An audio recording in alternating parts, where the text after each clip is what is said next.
Hey, salut les amis. Alors en ce moment c'est le salon du chocolat. Et ça tombe bien parce qu'il y a pas très longtemps j'avais une barre de chocolat, un bâton de cacao. Bâton de cacao, barre de cacao, vous appelez ça comme vous voulez. Et je me demandais qu'est-ce que je peux en faire. Ah bien sûr vous allez me dire, chocolat de communion. Dès que tu demandes un entier, t'as même pas le temps de finir ta phrase. Tu fais, j'ai un bâton de chocolat de communion. T'as pas le choix, t'as pas d'alternative. J'ai même demandé à des amis qui s'y connaissent bien en cuisine, etc. Chocolat de communion. Donc je me suis dit, bah non, c'est pas possible, tu dois pouvoir faire autre chose avec ça, tu vas pouvoir faire du chocolat à croquer. Donc j'ai commencé à chercher et en effet, tu peux faire du chocolat à croquer.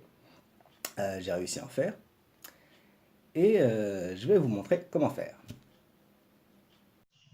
Alors, pour commencer, vous avez bien sûr besoin du bâton de cacao, aussi appelé guocaco.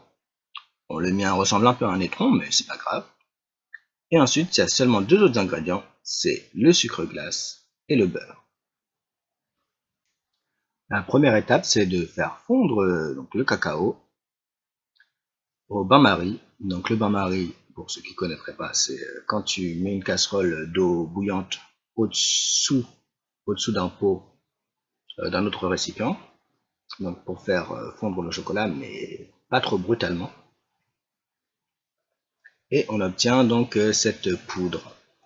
Et ça fait un peu peur parce qu'on se dit, bah normalement le chocolat quand ça fond, c'est plutôt liquide, et là non, c'est pas le cas. Mais c'est tout à fait normal, donc il ne faut pas avoir peur. C'est parce qu'on n'a pas encore ajouté le beurre. Et dans le bâton de cacao, le beurre a été enlevé. La deuxième étape, c'est d'ajouter le sucre glace. Alors, il doit y avoir autant de sucre glace que de cacao. Bon, ça c'est la recette de base. Après, vous pouvez modifier selon vos goûts. Et la deuxième chose très importante, c'est qu'il faut bien tamiser le sucre glace. Mieux le sucre glace sera tamisé, meilleur sera le résultat final.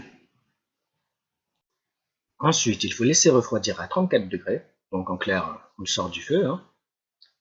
Et là, on ajoute le beurre. Donc le beurre, c'est selon ce que vous voyez. Vous voyez la texture. Et donc, il faut essayer d'avoir une texture moulable, un peu, voilà, un peu liquide, pour pouvoir ensuite justement le mettre dans un moule. Donc, on remue bien, et ensuite on peut les couler dans le moule. Une fois que c'est coulé dans le moule, on le laisse environ 1 heure au frigo. C'est important de ne pas le laisser trop longtemps, sinon ça va blanchir, c'est-à-dire que le beurre va monter à la surface, et donc c'est moins bien. C'est pas dramatique, mais c'est moins bien. Et ensuite, on a déjà notre résultat, on a notre chocolat à croquer, ou si vous utilisez un moule en forme de tablette, vous avez votre tablette de chocolat, peu importe. Ce qui est cool, c'est que vous pouvez la manger comme ça, la tablette, ou le chocolat en rond, vous pouvez le manger comme ça. Et je l'ai donné à goûter à des adultes et à des enfants. Et vous savez que les enfants, ils font pas de cadeaux. Hein. Si c'est dégueu, ils disent que c'est dégueu. Et non, ils ont adoré. Donc voilà, c'est super bon. C'est votre chocolat que vous avez fait vous-même, donc vous pouvez en être fier.